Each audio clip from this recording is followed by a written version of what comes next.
Hello and welcome to the daily update for the Social Party of Canada. For those following along with our daily release schedule, today we will be talking about the Universal Education Act, which would seek to make all post-secondary education free to all Canadians. In order for this system to work and to fund it successfully, we have to change the way the education system currently works. The infrastructure requirements of buildings and facilities and their upkeep and maintenance are some of the biggest costs associated with post-secondary education. We would seek to cut these costs by moving post-secondary education into an online format. What we mean by this is not your typical online format in the form of a video call or watching that, but rather using government funds to create a virtual reality space that can be set up as a classroom. And the creation of VR interactive technologies, including headsets and haptic gloves, to allow students to interact with the environment presented to them. It would be our goal to move the education system towards this virtual system where we can program in scenarios, tests, and practical examinations as program subroutines. This would eliminate massive need for infrastructure and also allow Canadians to attend school from anywhere in Canada at any Canadian educational facility. The term educational facility would rather drastically change. Rather, we would seek to create a system where we employ the best teachers in the field to educate classes in a VR space. In this space, the teacher would have the ability to mute all students in the classroom to prevent any disruptions to the lesson. As well, all lessons and speeches given by professors and teachers will be recorded so students can review later if they may have missed anything. This system would allow teachers in post-secondary educational facilities to work from home, as well as students to attend classes from home.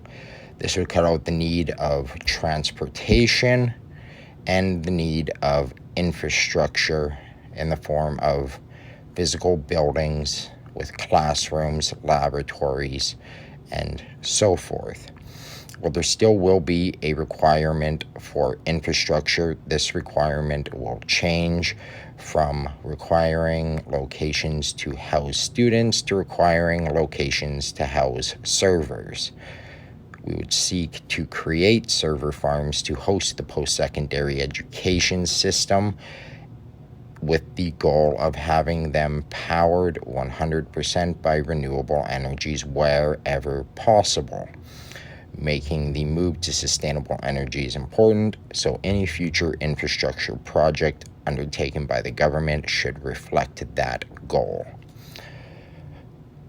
By removing the need for physical infrastructure and classrooms and the need of students, teachers to relocate and uproot their lives for education, we can drastically decrease the overall costs involved in the post-secondary education system.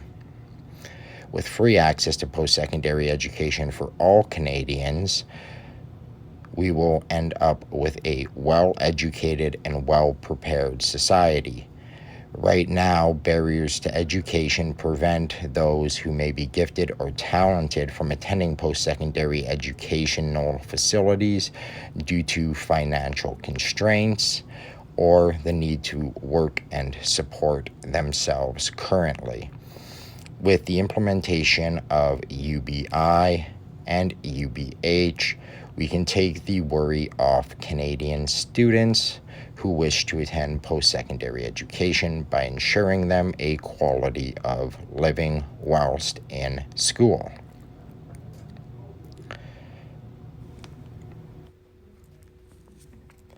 As well as reducing the overall costs needed to run the educational system.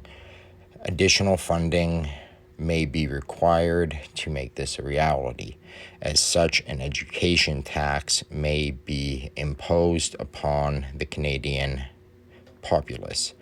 This may be as low as $10 a month for every working Canadian.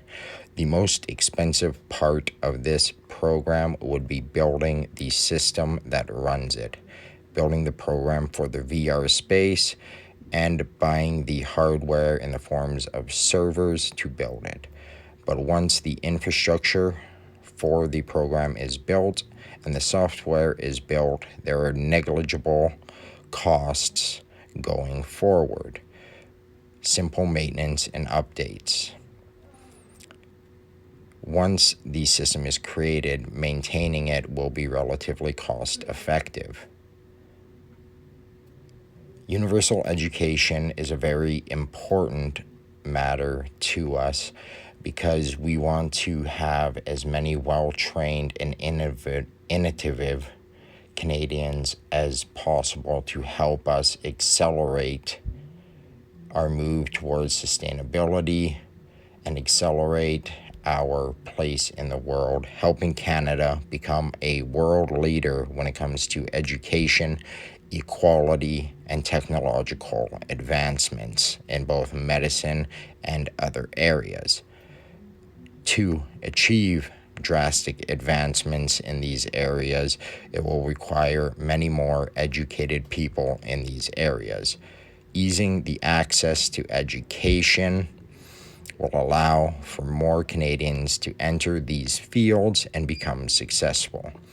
This is a societal shift towards doing what is right and giving the best possible future and lifestyle to all Canadians. We again would look for input and changes that could be made to this policy from the general public and update it accordingly to reflect the wishes of the Canadian citizens.